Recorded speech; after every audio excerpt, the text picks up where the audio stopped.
porque se costuma dizer que o câncer tem remissão e não cura, né?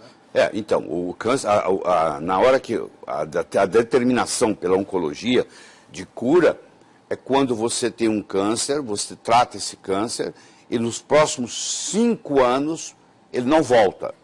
Aí a oncologia diz, esse paciente está curado. Se ele voltar com 5 anos e 1 dia, aí eles não chamam isso, eles chamam esse câncer de curado, que é uma piada, pô. O câncer, na realidade, ele pode não curar nunca. Ele pode ser crônico e ele pode ter remissão com 20 anos. Câncer de bexiga, por exemplo. Esse aí não tem, né? Você pode ter tido um câncer de bexiga 20 anos atrás e ele voltar hoje. Quer dizer, está curado? Não, estava em remissão. Então, é preferível você chamar o câncer que está em remissão do que ele está curado. Porque você nunca sabe quando que ele vai poder voltar ou não. Se não faz químio, não faz rádio, o senhor sugere qual seria o tratamento melhor para o câncer? Existe um tratamento multifatorial. É assim, se eu cortar as árvores da floresta amazônica, todas, eu não preciso convidar os macacos para mudar de lá. Macaco só fica onde tem galho. Macaco pula o dia inteiro de galho em galho. Se não tiver galho, ele vai embora. Então, se eu quiser que os macacos da floresta amazônica vão embora, eu corto as árvores da floresta amazônica. Os macacos vão embora. Eu não preciso convidar animal de deserto para mudar para lá. No momento que virar deserto, os animais de deserto vão chegar. A mesma coisa acontece aqui, no corpo. Se eu tiver um ambiente chamado ambiente biológico tumoral, eu desenvolvo câncer. Agora, se eu mudar o território biológico, o câncer vai embora. O câncer não fica num órgão, num organismo saudável.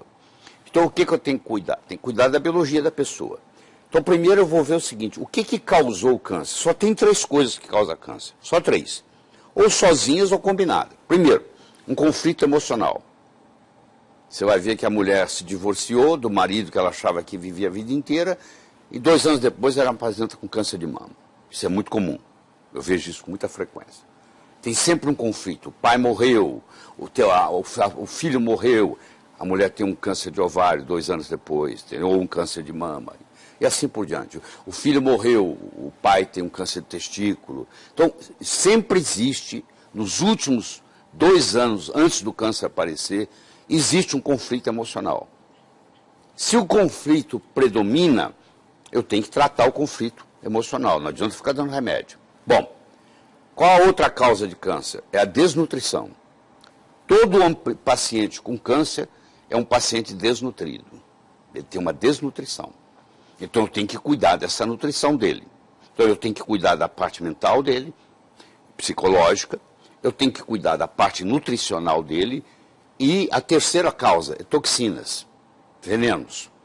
Então o paciente geralmente está intoxicado, está desnutrido e está emocionalmente com conflito. Então, ou é a combinação desses 3, ou um deles predominando.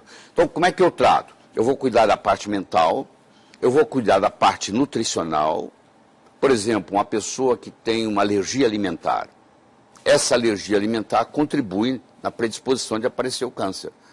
Não adianta eu tratar o câncer e não cuidar dessa alergia alimentar que ele tem.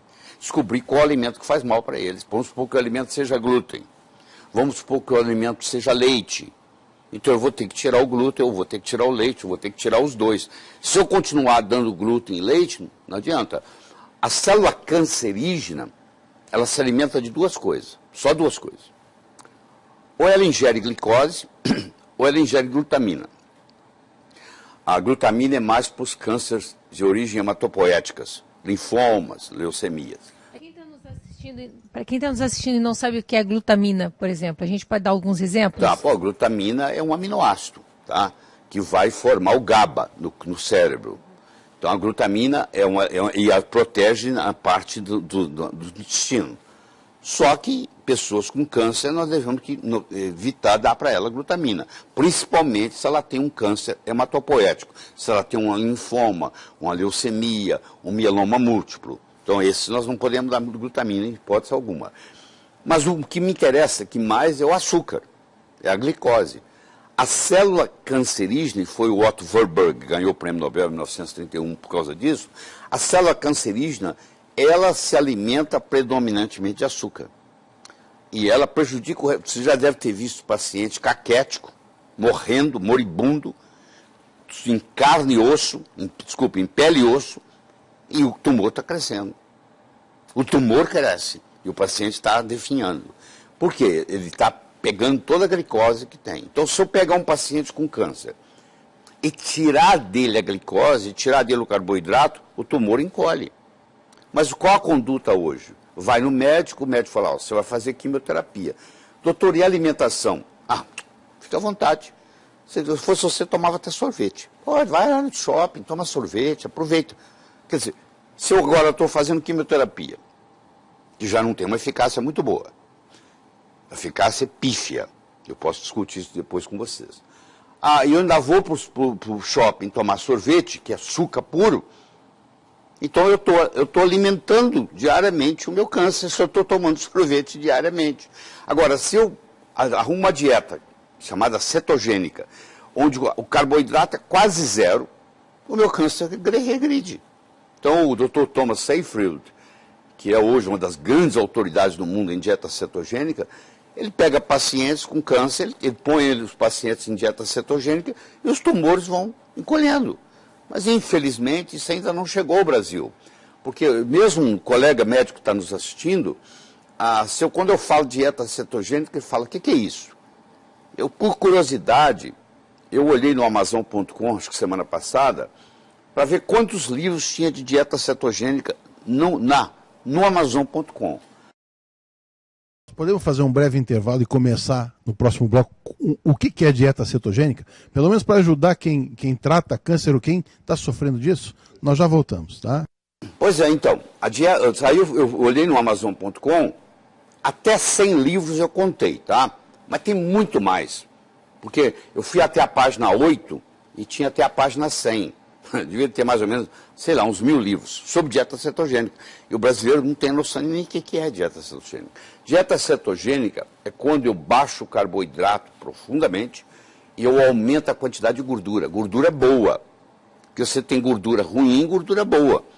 Não é, as duas não são iguais. Por exemplo, a gordura trans, ela é altamente prejudicial, inclusive causa câncer. Quando você compra esses óleos vegetais no supermercado, para o óleo não estragar, ele tem uma hidrogenação parcial. Então ele é gordura trans. Você traz o veneno toda semana ou todo mês para casa de uma gordura trans que você coloca na sua cozinha. Isso é um absurdo, mas todo mundo faz isso. E aqui em casa, por exemplo, só entra óleo de coco. Nós só cozinhamos com óleo de coco. Porque o óleo de coco não tem jeito de ser trans. Entendeu? O pessoal também conhece muito pouco de óleo de coco, deve ter uns 40 livros na Amazon.com sobre óleo de coco, eu recomendo, sei lá, estudar. Porque a maioria do que eu escuto na televisão é bobagem. A pessoa falar óleo de coco engorda. Então você não entende absolutamente nada de nutrição. Porque o capróico, o caprílico, o cáprico, o láurico são ácidos de cadeia média, eles não têm jeito de ser acumulados, não viram triglicérides, não pode ser acumulado no tecido adiposo e, pelo contrário, são até termogênicos. Em todos os lugares do mundo onde predomina a dieta do coco na culinária, você não tem obesidade. As pessoas são todas magras. Por exemplo, as ilhas do Pacífico, onde predomina a culinária do coco, todo mundo é magro, não tem obesidade. Tá? Não tem AIDS também. São mais saudáveis, né? Não tem AIDS, tem HIV, mas não tem AIDS, porque o HIV para virar AIDS, o ácido láurico, que é predominante no coco, para você ter uma ideia, o leite materno tem 19% de ácido láurico, o coco tem 47%. Então o ácido láurico, quando ele cai no estômago, ele vira monolaurina. Ele mata fungo, ele mata bactéria, ele mata vírus, ele mata parasita. Então isso te dá uma saúde muito grande quando você se alimenta. Você não precisa usar filtro solar. Você toma o coco na hora de ir para a praia, uma colher de sopa de coco, de óleo de coco, ou você passa o óleo de coco na pele. Também não deixa queimar. Pode ficar o dia inteiro no sol. Então fica a dica, excelente protetor solar. Excelente protetor solar, natural, faz bem, é absorvido, vai contribuir. Não tem. A nossa família, todo mundo usa, as crianças, os netinhos, tudo usa óleo de coco para ir na praia. Tá? Por isso que ele está com essa cor maravilhosa. Pois é, a primeira coisa que eu não tenho. Uma das coisas que a gente aprendeu na pós com o Lair era justamente isso, né? Que inclusive mulheres, uma coisa que ele citava sempre, mulheres com corrimento, né? Com candidíase. Candidíase. Pois é, o ácido láurico, ele vira monolaurina, e uma das propriedades da monolaurina é antifúngica. Então ela mata a Candida albicans. Porque a Candida albicans, ela pode evoluir para a Candida glabata e causar câncer. Uma das causas do câncer é o fungo. Não é a Candida albicans que vira glabrata. A albicans, propriamente dito, não causa câncer. Mas quando o terreno é propício, ela se transforma em glabrata. E aí ela é uma causadora de câncer. Nesse caso, é ingestão, é tomar, assim, comer de colher o óleo de coco. É, tomar de colher. Uma colher de sopa tem 14 gramas de óleo. 14 gramas. Então você toma 1 ou 2 vezes por dia, tá? Mas é isso aí. Aí a dieta cetogênica que nós estamos falando. Então você ingere as gorduras boas, o ômega 3, o ômega 6, o ômega 9, porque é outro problema que existe. Todo lugar que você lê, você fala assim, mas nós temos muito ômega 6 e pouco ômega 3. É verdade, mas o ômega 6 que nós temos também está lesado, porque ele tá oxidado. Então, às vezes, é importante você tomar o ômega 6 não oxidado. Faz muito bem para a saúde quando você faz isso. Então, isso aí, quando predomina na sua dieta essas gorduras boas, e você cai o carboidrato, o câncer começa a diminuir. Você começa a tratar o câncer só com dieta. Entendeu? Nós trabalhamos com oxigênio, porque o Warburg mostrou que o oxigênio para a célula cancerígena é igual ao sol é para o vampiro. O vampiro tem que entrar no caixão e se fechar lá, porque se ele amanhecer o dia, o raio do sol mata ele, não é assim que é a lenda? Pois é, mais ou menos aqui. O oxigênio mata a célula cancerígena. Então, se eu tiver um tumor e eu jogar oxigênio nesse tumor, a célula cancerígena desenvolve apoptose. Porque o problema da célula cancerígena é que ela tem dificuldade de morrer. Ela tem uma telomerase aumentada e ela não tem a capacidade apoptótica, que é a morte natural por suicídio, então ela vai proliferando e vai aumentando. Quando você joga oxigênio nela, é um jeito dela morrer. Entendeu? Então tem várias abordagens que você tem que fazer. E os detox tem muito câncer com metal pesado, que é a oncologia clássica não dá bola, que mercúrio, chumbo, alumínio, que predispõe ao câncer. Então isso tem que ser retirado, quelado, entendeu? Você faz quelação, inclusive oral. Coentrum, que é um condimento simples, você colocar na comida, faz quelação, entendeu? Clorofila faz quelação. Aqueles tratamentos com oxigênio, né, que a gente aprendeu o Von Ardenne. na tua pós, o Von Ardenne, né? Uma das indicações seria essa, né? O Von Ardenne, ele era um físico, ele foi quem desenvolveu a bomba atômica russa, ele era um gênio, ele inclusive tem patente na área da geladeira, patente na área do ar-condicionado, tem várias coisas que ele desenvolveu. E ele também entrou na área médica. Ele desenvolveu uma medicina própria, chama-se Medicina de Von Ardenne, onde existe um tratamento usando oxigênio em altas doses, com todo um protocolo, que alguns médicos, meus alunos, aprendem a trabalhar, porque o oxigênio é uma coisa que é permitida, não tem nada proibido. Então a gente usa o protocolo de Von Ardenne no tratamento de câncer, com resultados espetaculares, espetaculares.